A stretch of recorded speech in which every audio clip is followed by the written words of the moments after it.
want to welcome everybody to A.Bevy Radio episode 3. 3. My nail's not done, so I can't point this way no more. I gotta go this way. 3. I'm trying to figure my light out because it's a window here. My screen is bright. How yellow am I? Am I good right now? You're orange. It's okay. I'm orange. I'm Donald Trump. You're a little flush. Am I dark? That's better. All right. If I get dark, let me know. So just a quick intro before we get the ball rolling for all our new viewers. This is A.Bevy Radio. We're here to discuss things that apply to your life, not just on the surface level, with things that you can apply from an introspective standpoint, so that then you can, do better, know better, see better, live better on the outside. I go by the name of Bryant, Kirk White. That's Bryant like Kobe, Kirk like Franklin, White like the color. I still don't have my slogan, but my name's Ayat. Week 3 episodes in. Week 5, I'm gonna have my slogan down. He's had his whole life for this, so my name's Ayat Solomon. For everybody who's been tuning in, you're going to continue to see the progression. It's a great thing. We're here for a greater purpose, so it's amazing. So we're going to dive right into it because I think time been flying by. I don't know if y'all do live stuff. If you're watching, if you do live stuff, the time flies by. But what we're doing now, if you check the Instagram, check the promo as we build up to our weekend, our episodes every week, rather, you'll see a topic, whether it be a question, a word, something you'll see that's gonna lead us in the conversation for each episode. So, what's introduce our topic for this week? How has our isolation, this quarantine, to whatever level it's been, affected your relationships? As far as internal relationships, relationship with friends, relationship with significant others, and I use the term isolation loosely because for some people they're out of town. They're out of the state, they work away from family. So isolation is legit isolation. And then for others, it's just the quarantine. You still have a select few that you hang out with, breaking the law, whatever term, they're family. So I guess it falls within the law, but it's still a sense of isolation that you wasn't used to before. So how has that affected your relationships, your everyday? I guess out the gate, I can be as transparent as I always am. As far as family, it's kind of affected it in a different way that I wouldn't have expected, given that we have so much free time. When I'm busy, when the world is whatever we call normal, I'm consistent. I'm consistently doing something. I'm consistently somewhere. I'm consistently working on something or thinking about something or meeting with somebody. I make time for communication. Even now, we're okay. I wake up in majority of the days, we got 24 hours where you can decide to do whatever you want. There's probably maybe 1 or 2, but there haven't been much of a time where it's been let me make 8 hours worth of calls or 6 hours worth of calls, growing up when you used to call your friends or call somebody you like and you'd be on the phone for a long time. I haven't had an urge to want to do that. And that I think I want to put the emphasis on the fact that that's with family and friends and people that I care about, people who influence me, people who I consider mentors. Definitely a lot of our members, mentees in general, people who look up to me. I think this moment of isolation the door is definitely open to connect with people. I feel like for me, it's been the opposite. I feel like we have 24 hours and I've had the least amount of time to communicate. I feel like in my adulthood, I've built my schedule around my car rides is when I talk to people. When I've built this perfect schedule when I call my mama, call my sister, talk to this person, talk to that person. And then all of that has shifted. Yeah. Now I have to figure out when my me time falls into checking on you time. And then which friends are going to talk for too long. So you're like, dang, am I really in the mental capacity to, let me just send a text. And it even shifted I'm a FaceTimer. Mm-hmm. And I haven't been that much of a FaceTimer because I'm so tired of Zoom calls all day. I'm tired of interacting. It sounds bad. I'm tired of having to teach online. And it's just certain friends and family members, it's the talking. I could talk to my mom for 2 hours. I'd be in and out with Halima. We just do our parole check at this point. I'd just be like, hey, how are you? Bye. So for me, it shifted it a whole lot as far as my scheduling and to talk to people. Yeah. we're kind of on the same page. I think I haven't took the time to think in depth about it. I don't know if I should, and I think we're going to talk about that tonight because I, becoming a young man, I turned 30 in February. As far as my family goes, especially my close family, I'm more so the man of the family. Not even more so, I'm definitely the man of the family, building a family of my own. And so it's like, okay, on one end, am I pushing, my concern or pushing my questions or showing concern, or I don't know. It's like, dang, do I care enough? Am I showing I care enough? So again, just being transparent, like just getting, but questioning that type of stuff it doesn't seem natural to me. I'd rather be natural. Like you say, you hop in the car and dial whoever you dial. Like that's what we're used to. If I'm walking from across the office or wherever I'm going, like I check in with my mama real quick or call a friend real quick because I thought about them. But now it's kind of, it's a little different. It's different. I'm glad you said that because I thought about that too. Like that I thought about him thing. You've been at the house. Not much makes you think of somebody. Like not a scent, like the psychology behind it. Not like, oh, we used to jam to this song. It's very limited what makes you just randomly think about people. Because I got a thing that I'm not gonna say I always had a problem with, but I always questioned was when people say you're always calling me for something.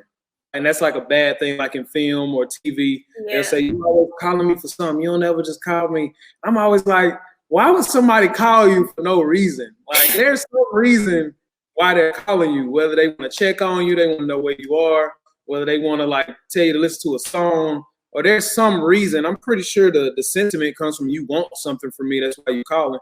But even then, if I call you, right, and I know you're teaching. If I call you at 12:30 on what will be a lunch break, and I know you're teaching, like I have a reason in the back of my mind, and I still want to, chop it up real quick with you. And I know you got other stuff to do, but I called you for a reason. I feel like, but that also goes back to when people be like, you're selfish or you're only benefiting from me. You're supposed to benefit from everybody in your life. So that's a whole tug of war. But I feel like this quarantine and Corona has made adulting very hard. Because post-college and young adults already struggle with maintaining relationships.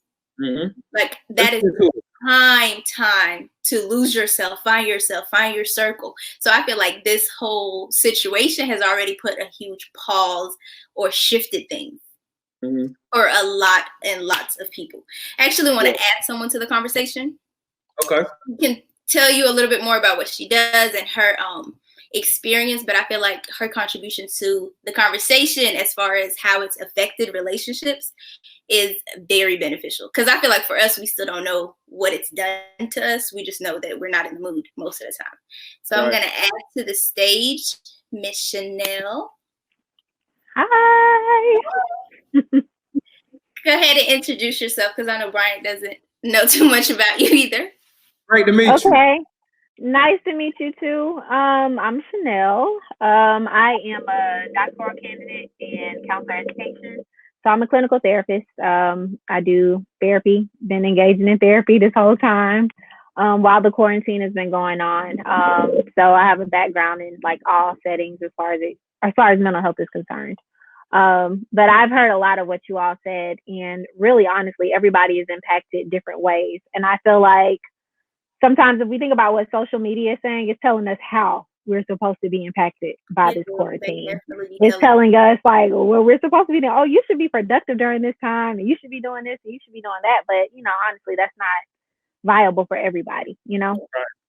Yeah. So the way it's impacting so many different levels of relationship, right? So, you have family, you have couples, you have people who are in situations that are volatile, domestic violence situations. You have people who have their kids at home. So relationships between parents and their children, teachers aren't, teaching in the school. So you having to do that at home. So it's revealing a lot to people about who they are within their relationships and having to really address that because you're in quarantine. There's no way to exit. You can't even ignore it at this point. Because you go to the grocery store there tomorrow. They don't even have it into this yet, so we don't even know. How has it impacted you? You feel like as far as family in any aspect, how has it shifted you? Especially for you, because you know these tools already. So like Bryant said, he hasn't dug deep into it. Does it take you like, for you, knowing these things? Yeah, for me, honestly, knowing these things, I think because I'm on the side of like trying to be a helper and help everybody else who's coping with it, like I'm really like focused on my work. But even though I'm focused on my work, I'm like, that doesn't mean that everybody needs to be focused on their work. So I'm like conscientious of that. And I'm like trying to combat these messages that are telling people that you're supposed to be doing something. For some, this isolation is a trigger for their depression. It's a trigger for their trauma. It's a trigger for, you know, maybe having to have conversations with family that they haven't had conversations with all year. And now they don't have an excuse because we're in quarantine, right? So the things that have impacted me, honestly, is really just being able to like sit down and take the time to check in with myself. Like, how are you doing? You know, because you're checking on everybody else. And that's what you normally do. But normally I'd be able to, you know, go out with a friend or, you know, go grab dinner. I can't do that. So it's like, how are you still keeping your routine despite the quarantine? And then so the impact time is so weird. Like it could be 2 days. I could be like, dang, I ain't talked to my friend in a week. It's only been 2 days. Yeah. And then the other time I'd be like, well, I just checked on so and so. No, you haven't. It's been a week. Like I feel like the way time has been moving is also impacting like those check-ins. You know what I'm saying? Like that's really weird for me too. Yeah, I had to literally be like, what's today again? Is it Wednesday? Like, is it? I thought it was Tuesday, you know? We're kind of thrown off in the sense that everything is like running together. Absolutely. So, go ahead, Bryant. So, A.Bevy, I'm choosing right now to play the ignorant role because as I introduced, even with what A.Bevy stands for, the introspective journey, you know, toward fulfillment, towards living your life through your passion, your path, and your purpose. I'm always down for growing, and I think one thing that this quarantine has taught me is to remember what matters. But even as a growing young man, I continuously have questions and I want to dive deeper. So I'm going to listen a lot. I might have some questions, but I'm definitely going to come from a standpoint of you just, you know, if I owe you some money after this for the therapy session, I just want to put that. Okay, cool. No, it's, I mean, especially for like women, I feel like I am so moody. And I'm not saying all women are like me, but I'm just saying, and because of, I'm very introspective and like knowing. Some days I'm like, oh, I'm talkative, I'm hanging out. And then some days I'm like, just leave me alone. And I feel like that's okay. Like me and Brian talk a lot about being okay with, as long as you know what what you need. But I feel like some people, because of this quarantine, is triggering like deeper things and they don't know how to combat that. I don't even know what to tell you. Like, what is it? Everyone's struggling to grab the new normal. So how do we even attack that? Like, how do you normalize your day-to-day emotionally? Some of us are struggling to grasp it because we're not embracing it. You know, so it's hard to, you know, embrace something that you don't want to embrace. We spend a lot of time, you know, in the beginning, and I'm not saying, you know, I'm generalizing right now, but, you know, a lot of people spend a lot of time in the beginning resisting the quarantine. So when you're resisting something, obviously, it's going to, you know, bring up some strife. Like, I don't want to do this. Like, it's going to be really hard to adjust to a new normal. So part of that is like really having to embrace it and embrace that change. So, you know, with the moodiness, like you don't know how to feel. Like you're having to allow yourself to experience it in the here and now. Like, this is what I'm experiencing. Like, I'm in quarantine. I can't do what I normally would do. So what else can I do? You know, how else can I channel this energy? And I'm not taking the time to do that, or am I scrolling on Instagram, just trying to find people who having the same experience and, you know, kind of putting a Band-Aid over it, or am I really dealing with it? Yeah. Just finding a tribe, you know? So I think part of it is like really sitting in the tension. Like sometimes we don't embrace the tension. Like it's a tense moment right now. How are you embracing it? You know, if that is that, you know, I have a lot of noise in my head, let me sit with myself. Let me figure out what's really going on internally, because we're so used to the hustle and bustle of life.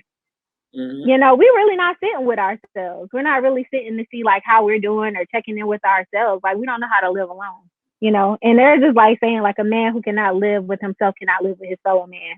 So like, how are we living with ourselves right now?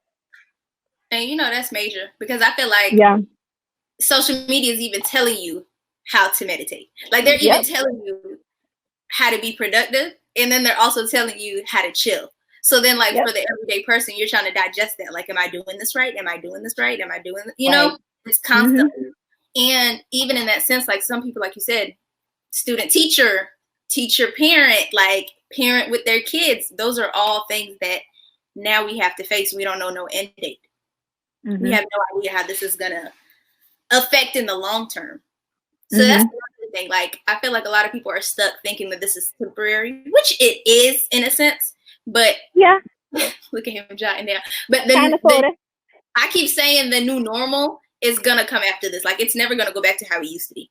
Because even conversation-wise, relationship-wise, things are happening in relationships right now that you can't undo once they let us outside. No, you're right. So, like, these are things that you cannot undo.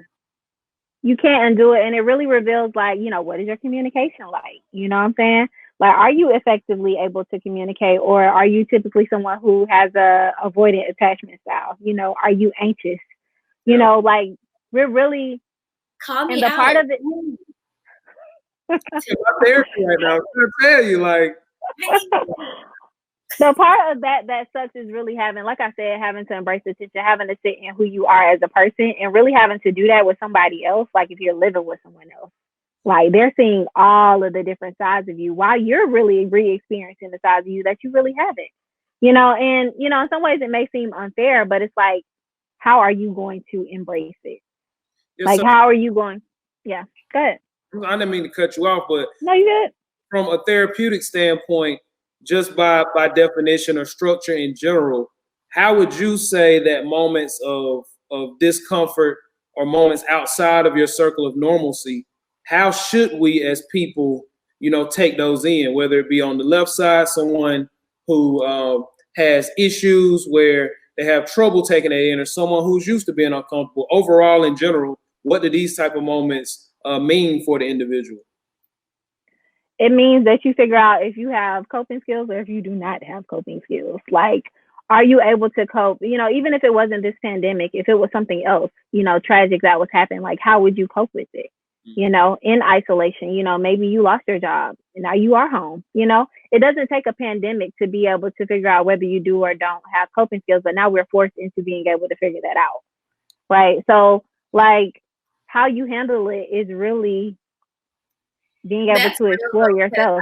Because you can definitely avoid facing you have bad coping skills. Like, you could have gotten moved at your job to a different position, and now you hate your manager, you hate this, but it's really you can't cope. But now that we're in the pandemic and you can't cope at home, like, it's like a you problem at this point, and now I got to deal with it. Right. Exactly. For me, it revealed control issues. Not in the sense that I thought I had control issues, but in the, oh, you do have them because you thought timelines work on your, you know, like, you thought this was happening and you thought you can control this. So, like, I'm really revealing, like, I really just got to wake up and see what's the day's agenda. Like, I can't control everything. Especially, that's what I've learned. I've been battling with, I guess, the realization that I'm an introvert. I thought I had a little more extrovert in me, where I could, you know, I want to go out and I want to, you know, connect and build with people. But I'm realizing I'm more of an introvert than I thought, and I'm kind of concerned of how the transition is going to be when we get back to whatever the new normal may be. What do you see? And once that transition happens, we know government in certain places trying to push us back to something normal more sooner than most people think. But what would you say we should have on our minds when it comes to getting back into the swing of things? Honestly, it just varies person to person. I think for some people it's going to be anxiety. So of course there's this fear, like, of, you know, we're not really ready for this. You know, we spent, you know, time in isolation. Like, what's going to happen if I do go out? Some people have completely embraced this to the point where they're like, I don't want to go out. You know, I ain't trying to go back to work. I ain't trying to punch in. I got to get up in the morning. Like, who's trying to hear that? You know, So it's going to be like a lot of different things happening for people, you know, and I don't think it's a way to like really figure out like how people are going to cope with it. But I think it's going to be some resistance. There's going to be some anxiety. There's even going to be some depression. Because some people didn't like their jobs before going to them. Some people didn't necessarily like their lives before going. Some people are really enjoying being in quarantine with their significant other, you know, because they already had attachment issues before. So being able to see them every day was great. Now they got to go to work and wondering what they doing, where they at, who they with, and everything else. All that stuff starts flooding back in, you know. So it's like it's different for everybody. And I think what I would really love for like social media to take a hold of is that stop trying to box people in. Like everybody's going to respond to this differently. Embrace the differences. Embrace the diversity. Like we are not the same people. Nobody is the same. You know, even though we may have similarities in the way we respond to this, like people are going to respond differently, you know, and people are going to need different things. But, what I would hope for is that people are able to, or have been able to learn a little bit more about themselves. Like, who am I? What do I need? You know, outside of all these other things that are distractors for me. Because we haven't had a lot of distractions except for social media, you know. If you were tuning in to DJ Nice or tuning in to Teddy Riley and Babyface, you know what I'm saying? You had other things to distract you. But other than that, it's work if you are able to work from home, and it's you and it's whoever you're dealing with. So hopefully revelation has come a little bit in a sense of maybe I do have some depression. I need to, seek outside support, because I wasn't able to quiet the noise down in my head, or maybe, I'm high functioning and I was able to get through this real easy. You know what I'm saying? So like really just taking that time to see who you are, because who you are really impacts your relationship. So any relationships that you have with your family, your boyfriend, your girlfriend, cousin, sister, brother, best friend, whoever, like that's all to deal with you. You only can give what you got inside. So being able to sit with that and embrace that and know that. Self. If you don't know yourself. Yeah. You know what? I really want people, like what I want people to take from this, not a professional, but being self-aware ain't enough. Okay? Because now that I know that I have control issues or they're revealing themselves, I need to know what to do with them. I feel like a lot of people get to the point where they can point out what they have and just keep moving. Like, no, being self-aware and pointing out your flaws, I don't even want to call them flaws, just like your different personality traits. Now you have to figure out how to function with them. You can't just call it out. So I think from this quarantine, I just want people to take what they reveal when they let outside, when they open outside, don't forget what you learned inside. That's it. Yeah. And I think that's big, what you said, like going beyond self-aware. But for some people, this is the first time they've been able to be self-aware in 10 years, So like being able to stop in that moment and be like, let me clap for myself, because I didn't even know that this was going on inside of me. Like, and that's like a real aha moment. But for some of us who knew, like, okay, like I already knew I was struggling with a little bit of control issues, you know what I'm saying? Like I knew that was going on. Now this has really made me really understand, like I really, really got control issues I need to work on. So just like being able to move beyond that, like now your next step is, let me figure out how to sort this out. But for somebody who has been struggling with self-awareness, like they really didn't know, and now they know, like being able to sit in that, embrace that, and commend yourself for that. And then, like, how can I push beyond that? I love that. Yeah. I love that. Thank you. I see Bryant a lot of notes today. Yeah, I'm taking all of because our goal overall as an organization is to make self-awareness the most beneficial topic of life. The world is gonna make you act on them, as Ayat is saying. In this quarantine, we're not able to act. So it's like I'm learning, but man, what am I supposed to do now? But at the end of the day, when it comes to therapy, when it comes to learning these life lessons and learning about yourself, we definitely believe self-awareness is the most valuable subject that we can have in our school of life. So yeah. Thank you so much. I definitely no feel problem. Ooh, Bryant will catch me for the 20-minute therapy session that he received. Yeah, what we're gonna do now, as we're gonna do with all our guests, we're gonna keep you on tab as far as how Baby's moving forward, whether it be a radio or what we're doing out here. When do you finish with your doctorate? Hopefully in the next couple of months, honestly. I probably won't be graduating because there won't be any gatherings. But I'm writing my dissertation now, so I plan to have my draft into the graduate school by the 26th. So by August. Amen. So what is it possible? Have they mentioned like a digital dissertation presentation? Has that ever happened? So I will be defending on Zoom, most likely. Even though, Governor Kemp is opening up Georgia, I go to school in Alabama. Technically, I'm at Auburn, and the state has not opened up there. And we're teaching online this semester. So I know that, likely I'll be defending on Zoom. So maybe I'll get a link and come see me defend my dissertation. All the ways. Much love and positive energy to that and everything else that's going on in your life and everything that surrounds you. We thank you. Yeah, thank y'all for having me. Of course. Whew. Yeah, I got mine right there. I shouldn't even talk. I gotta, ask this question because I ain't had a free session before. So I was like, I ain't have a free session before. So I was like, I gotta ask this question, but that's dope, man. If we could just come up with a pool, a group of therapists that, we can just go to, that A.Bevy can go to, I would love that because that study is very valuable, especially. I feel like it's become a culture of talking about therapy but not attending. Yeah. Now, the next step, I want people to actually attend. Oh, yeah. And a lot of times people think therapy is, the what they see on TV or what you've seen in film and movies forever, but it's as simple as those type of conversations, Like I have a friend who reached out and she was like, she wants to go to therapy. She's like, I don't even know where they're going to start. Because like when you look up therapists, they have their specialty. Mm-hmm. She was like, I don't know. I don't even know where to start. Just go. And then from there, you can find them. Like the first step is hearing, just seeing how they navigate. Because you have this idea of what it's like. Yeah, so one thing she mentioned was like the idea of like everything stopping and you not having to deal with yourself. I think whether it be America or the whole world, one thing we do battle with is not wanting to do that because that then takes away from our time of doing the external. It is a demanding society. And so I think therapy, one thing people are afraid of is like just the idea of when I go in this room, nothing else matters. You can't check your phone. You ain't worried about your everyday problems. Let's just talk about you. Let's talk about. And then the trusting strangers. I think that's a big thing.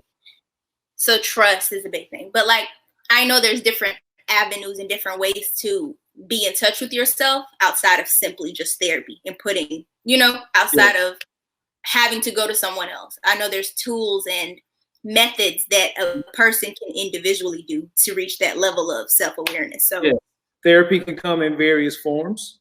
It's not just sitting on the couch, lean back and somebody asking, what's on your mind? What's wrong?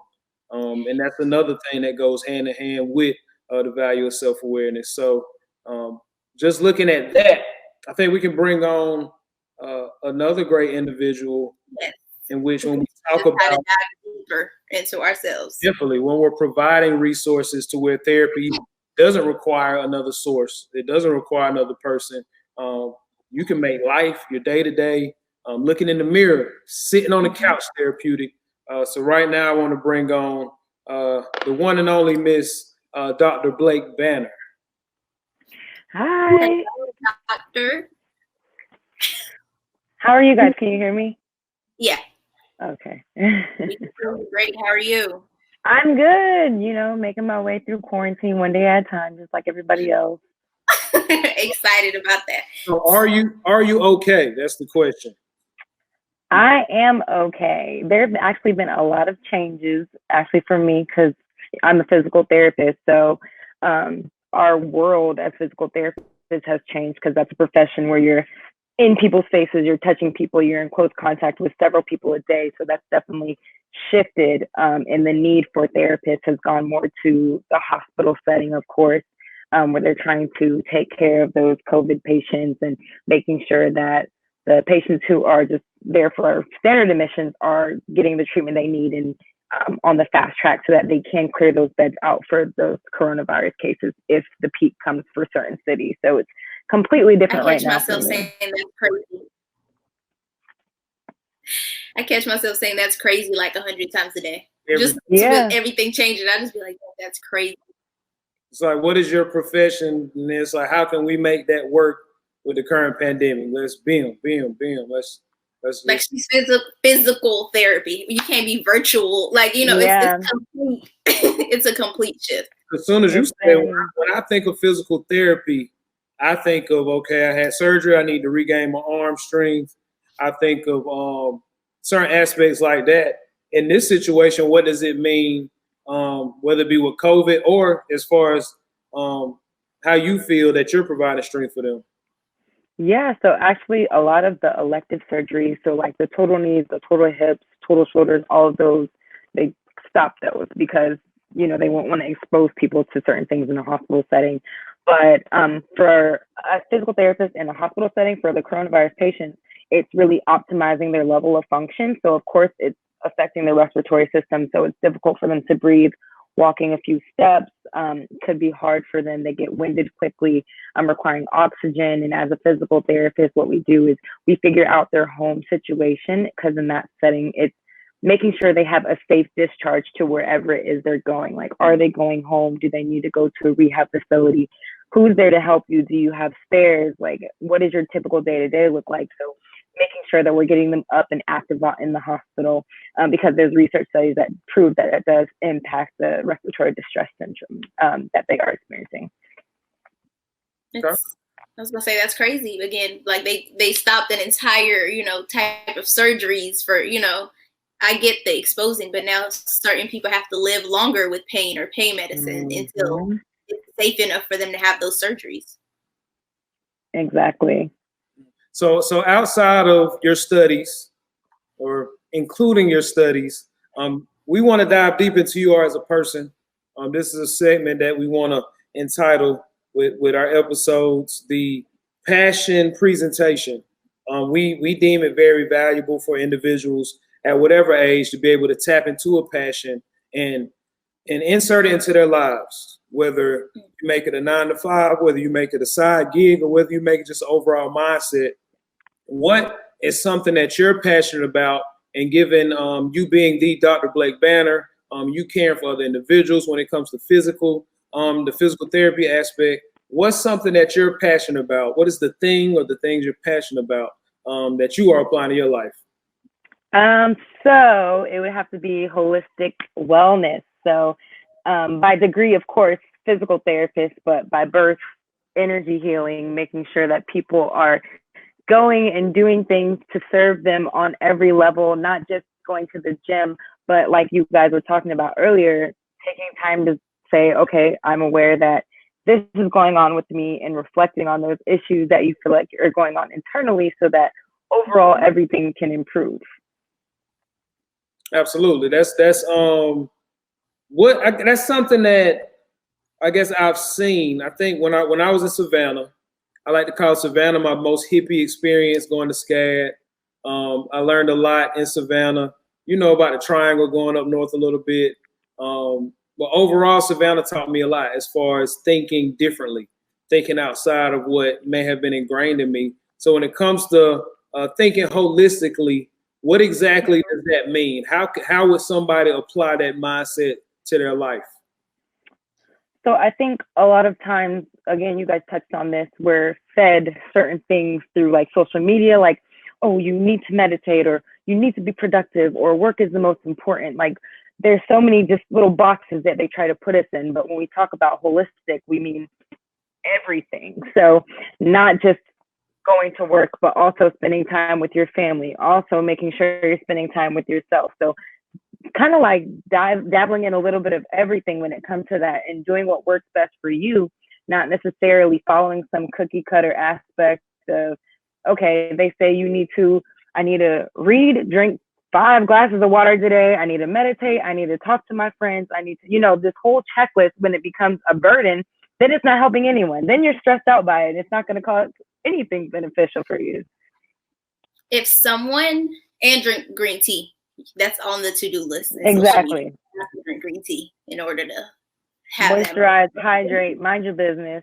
Like, call all your friends. Balance a successful relationship. Get married and have children before the age of 30. Like, there's so many little things that society is pushing on you.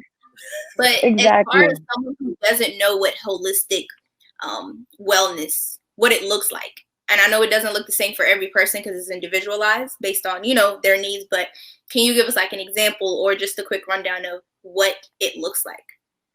So for me, my big thing is merging kind of Western and Eastern medicine. So taking our traditional doctors that we're going and getting our prescriptions with something like acupuncture, or looking up herbal remedies and the use of crystals for healing. My big thing is looking for the answers within before seeking external sources. A lot of times when we feel like we need something, it's almost like we don't trust ourselves and we want to get that second opinion, which could be important for certain situations. But at the end of the day, more times than not, you know what's best for you. Even our body, things we crave, like there's a reason for that. There's a reason why you want something salty, or there's a reason why you're really feeling like you need to just take a minute and sit down or take a nap. Like our body will tell us all of these things. It's important to listen to it. And I think society puts the importance on others a little bit too much, as far as maybe seeking answers from the doctor when it's something that and specifically for me as a Black woman, and knowing how the maternal death rates and things like that are so impacted by how they have these studies and how they look at African American women in hospital systems. That's why I really feel like we should start taking charge of our own health. And again, that comes to listening to your body and knowing what's best for you. I love that you said it's a mix between Western and Eastern medicine, because I feel like there's people that are on both extremes. Being from Sudan, our house is very Eastern medicine, and if that don't work, if that don't work, then I guess you can make an appointment. Like my dad is very Eastern. Like there's your hibiscus tea. There's this. There's that. Try that. Have you slept?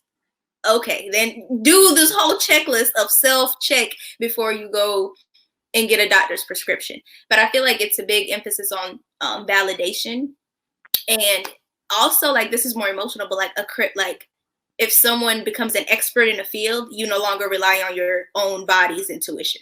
Like even women with doctors, like what you feel, but because they went to school for it, I'll let them validate it. So it's like you have to find the balance. Obviously, I can't deliver a baby and give you medical advice on that, but I also know myself.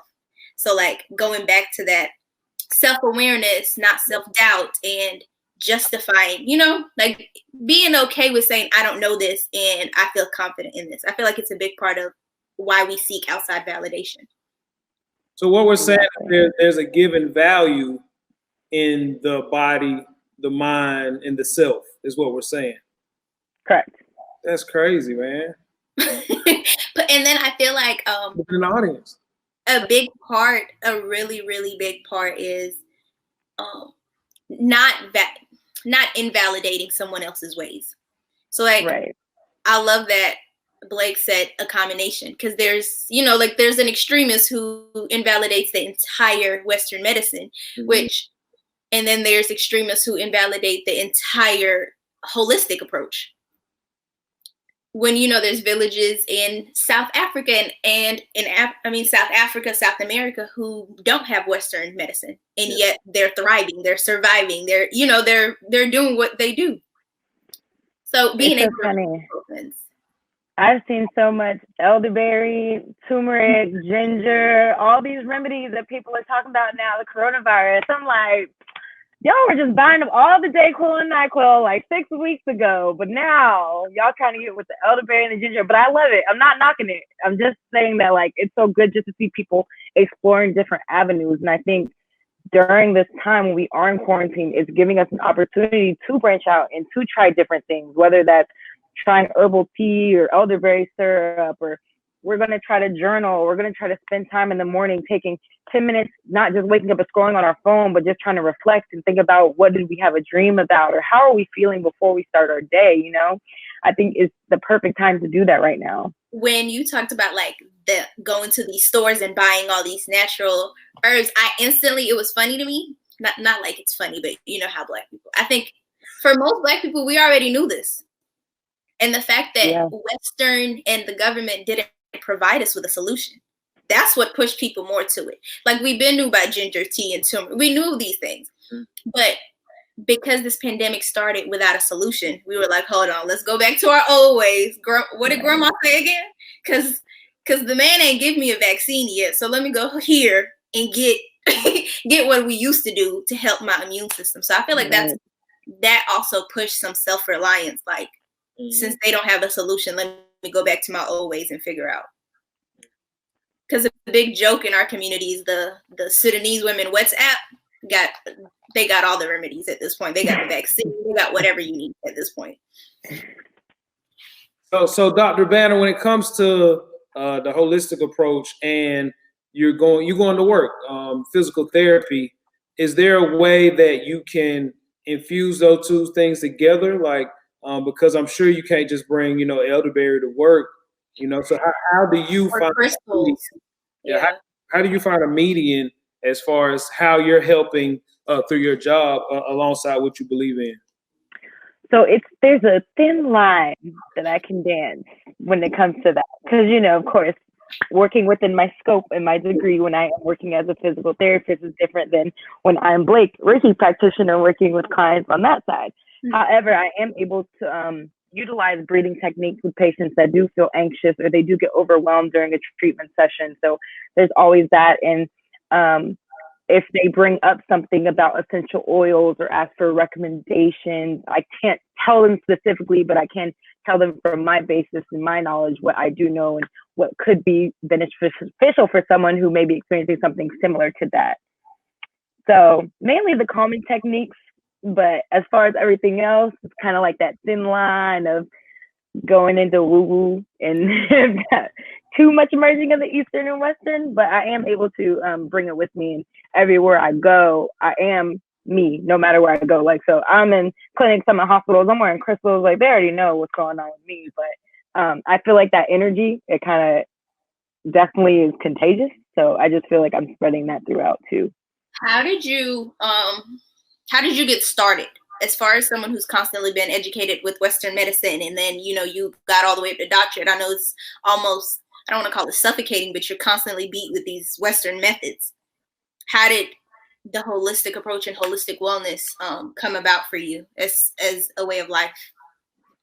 I feel like we always go back to what we're supposed to be doing, like from childhood.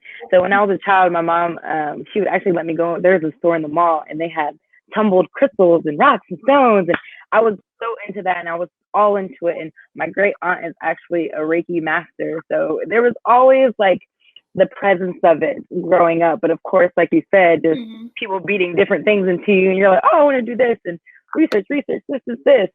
And it wasn't until you get to that point where you're literally all out of options. So in grad school, I was out of options. I was stressed out. I was broke. I was tired. I'm hungry. And then all of a sudden, I found myself meditating more, going back to like the crystals, going back to everything that I really enjoyed as a child, but somehow they got lost along the way.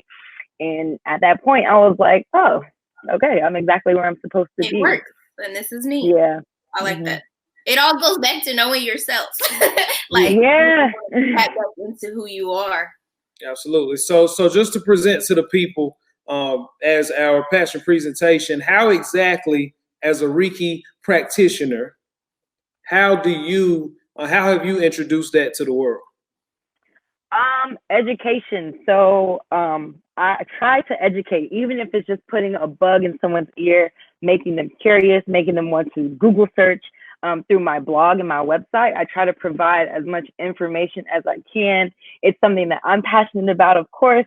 So every time I get to talk about it, I just light up. I want to talk for hours and hours and hours about it. And if I can just put that information out there, I know that the right people will find it and come across it and pass it along to those who need it. I always feel like you find something exactly when you're supposed to. So I know that's happening out there. I have to say it's happening for me to continue my writing and everything, but it's definitely putting that information out there. I feel like my contribution and just being that light to others and talking about it when it's appropriate, it comes up in conversation, offering just information on it. Yep. Over on this side, we call that putting out waves, and waves ever, whether it be a large impact or a small impact. But you spoke on a blog. Where can we find your blogs? Where can we find you teaching? Where can we get to that? Yes, so my blog is on my website, and it's www.drblakebanner.com. Real straightforward and easy. Try to do posts on Wednesdays. I try to add little tidbits on there, add some meditation, some sound healing. Even on my Instagram, I've started doing sound healing Sundays now. So I'm trying to play my bowls more for the people, just because I feel like during this time, it's just good to calm down the anxiety and increase just feel good vibes. Like, there's so much overload with negativity, and you go on CNN.com and you see all these deaths and people protesting. You go on Instagram and people telling you lazy and fat because you didn't go to the gym today. So just don't put out as much good vibes as I can, really. And I love that you're able to introduce the different type of holistic wellness. Like, you talked about sound healing, you talked about crystals, you talked about essential oils, meditation, and people need to know that there's different ways, just like we're individual and we have different needs. It's definitely different ways to get to that holistic point in your life. I love Absolutely. that. Okay. So tell us more about, as far as the things that you can also provide for individuals when it comes to holistic healing in the home. Yeah, well, myself, again, I do Reiki, so I offer that on my side as well, which is energy work. It really balances out your energy fields, your 7 chakras. It just provides a sense of calmness and reduces anxiety, promotes relaxation, helps with sleep, all types of ailments. I also have been designing and creating essential oil blends to help target specific things. Right now, I'm focusing on chakra balancing oil, just because I do what I feel drawn to, what I feel is appropriate for the time. So chakra balancing, just because right now I feel like some people are all mixed up inside. They're not really sure what's going on. They're focused on the future, the complete unknown. They're focused on the past, what was, what things were. I know you're saying our new normal. So all of those things can be overwhelming. So making sure that we're staying balanced and keeping ourselves in check and not allowing that to overwhelm us. That's interesting. Absolutely. I'm reading that too. I'm going on the website because I got some Dr. Banner Sage over here. We're waiting to use, waiting for the perfect moment. Clear it out. Clear it all out. So last but not least, when it comes to, we definitely talked about your passion. We broke down your path, passion, path, and purpose being our pursuit principles.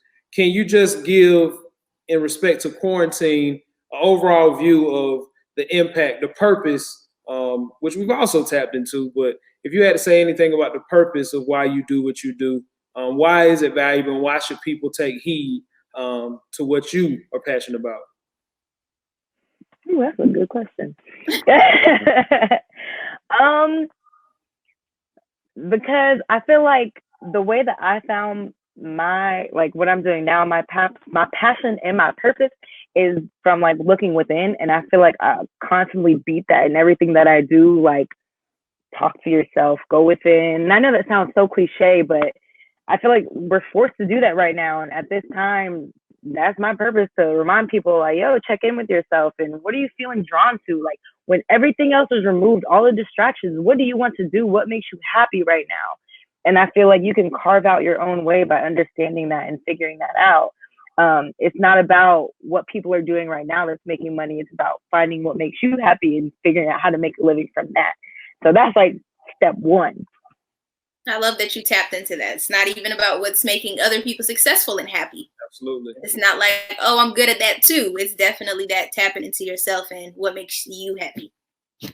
Absolutely. And I got one more. I said that was last, but if you could tell 1 to 3 things for people who are currently quarantined, which is a lot of people, even though some people are trying to get back outside, for those who are struggling with the process of being to themselves, what are 1 to 3 tips or things that they can do? What's something that you can recommend?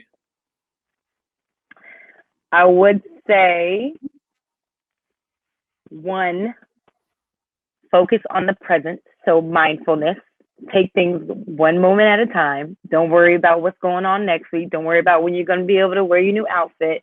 One day at a time, because things like anxiety are due to thinking of things that aren't happening yet. It's worry about the future or thinking about the past and what could happen. So mindfulness, being mindful, taking things one day at a time. 2 would be being positive, which is cliche. But again, during this time, I think the person on before me was speaking about how people can relapse in those depressive states. So staying positive, it's hard right now because it's like, dang, I don't got my birthday's canceled, wedding's canceled, this canceled, what's going good? But at least taking every day to say at least 3 good things. Like, okay, what are 3 positive things about today? And then again, my number 3 would be tied to that as far as gratitude, being grateful, because that really shifts your perspective and will make you feel more positive. Like, I'm grateful to have a house to be quarantined in, because there are people that are not able to be in a house right now. The homeless people are really suffering. Being thankful for food in your fridge, being thankful to have the option to scroll aimlessly on a cell phone with internet access, just little things like that. And it could be something as simple as that, or even as big as like, I'm grateful for my family being healthy, because some people don't have healthy family members right now, and people are battling coronavirus in the hospital on ventilators. So really stepping outside yourself and look at the bigger picture instead of, dang, man, I was really looking forward to that trip to Fiji, you know. But I think that those 3 things, so mindfulness, being positive, and being grateful, gratitude, those are my 3 things. Thank you. That's what I'm gonna do. There we go. We thank you, Blizzy B, BB, Hope Dealer Worldwide, the Mrs. Dr. Blake. I thank you for being here. A friend of mine, an associate, a professional that I'm glad to have in my circle. We thank you. Thank you. Thank you. All right, we'll talk to you later, and we'll definitely see you sooner than other people may think. All right. Thank you. Absolutely. That was great. We got some therapy today. I think when we came into this episode, by looking at that question, how isolation has affected your relationships, we've been able to touch on how it's affected others, which is what, as soon as you hear the question, you think about that, like, how am I interacting with others? But we've also added value to the relationship that means the most, and that's the relationship with yourself. Mm-hmm. How has it affected your relationship with yourself? And that's not what I was thinking when we first, when we first thought about the topic, and I was like, okay, so how is it, I barely talk to my mom anymore. That's right. And it's instantly reminds you that the reason you don't call your mama is because it's a you thing. Mm-hmm. Something's going on with you. It ain't her. Yeah. So I love being able to tap into that. And even Dr. Blake leaving us with those 3 things, being mindful. I feel like I'm a pretty positive person. I'm pretty grateful, but being mindful, whoo. Yeah. That's brain be racing. Don't matter what day it is, it'll be. We got to get that on the shirt. Be mindful. That thing be racing. Yeah, it's definitely valuable. I thought we were going to come in and, pull the Tia tweet up, the Tia Mary tweet up, and just give it to her, like being like, look, man, pull up all the replies, all the dope replies. But I think you know what's crazy? That shows you we tapped into ourselves more than we cared about what other people was doing immediately. Like, it was instantly ourselves situation. Like, I saw that tweet and I was like, for what? Like, I was ready to attack the people who were worried about others, or even the social media, Rock Nation Brunch Twitter and stuff like that. But being able to tap into yourself instantly. Yeah. So we've gotten to a good point. I think this episode was definitely successful. I hope that our audience got something out of it. For all of our audience, hit us in the chat. Let us know what you got out of it. If you got any questions, make sure you follow Dr. Blake Banner. Make sure you follow Shanel the Future, Dr. Shanel B. Robinson at Nelly So Ambitious. And we're glad that you came today. So as usual, for our final segment, we want to look at the responsible art, or target responsible art, and talk about responsible art that, again, we like to introduce into your lives. We got to come up with a song like Responsible Art. You actually did something so funny that makes my book so great, and now you have to read it. Okay. You kept calling Dr. Blake Miss Dr. Blake. Uh-huh. This is my book. This is my book for the week by Chimamanda. It's actually a feminist manifesto. It's a letter written to her friend. This is where the We Should All Be Feminists TED Talk was birthed. This is where the We Should All Be Feminist book was birthed. But this was the original. what I love about this book, it talks about, it's actually a letter her friend who had a baby girl and asked, how can I raise a feminist? And what she talks about is feminism and femininity are not mutual. They're not mutual. But when you kept calling her Miss Dr. Blake, I thought about how constantly women work to be doctor this or doctor that. But and the thing was, it wasn't even like a thought. It was like, oh yeah, she's not married, so it wasn't like a myth. It's just a respect thing. Yep, and it comes off that way. So that's dope. That's something I'm gonna check out, and I hope you guys also check it out. From my end, when it comes to responsible art, we're not gonna pigeonhole ourselves to have to give you a book, to have to give you an album. What we want to do is look at the arts as a whole, and again, let you tap into something that's definitely responsible in how they produce. So for me, I want to give a big shout out to Top Dog Entertainment. Top Dog Entertainment is a music label, a company, a business, a movement based out of South Central Los Angeles that helms artists such as Kendrick Lamar, SZA, J-Rock, Ab-Soul, Isaiah Rashad, Sir, Zakari. The list goes on. And one thing that I admire with them, as this week currently is TDE Appreciation Week, is that they actually take their time when they roll out their art, when they roll out their music, when they roll out their product, when they roll out their content. And that's something that I appreciate and I would love for you guys to look into. One thing that the pop culture or hip hop culture, especially younger fans, they challenge TDE and say, like, where have you been? We haven't got an Isaiah Rashad album in years. Kendrick's been gone for years. Yeah, J-Rock did this, Schoolboy did this, but what is TDE actually doing once Dreamville dropped this compilation? And I admire TDE for staying in the house, even though I'm sure they're seeing this. They're seeing how fast culture is moving, how fast people are producing. But they're taking the time to tap into their passion, their ability to affect the world and say, the only thing we're going to do is produce when we feel it's right. And whatever that definition of right to you, I want you to stay true to that. And I applaud Top Dog Entertainment for doing the same. Check them out. TDE, we got the belt. Hold it down if nothing else. I love that. Love that. Make sure people stay like you're in your own lane. Absolutely, because what you decide to do should not depend on what others are doing. Do your research, make sure you're making the right plays, but 100% be yourself before all of that.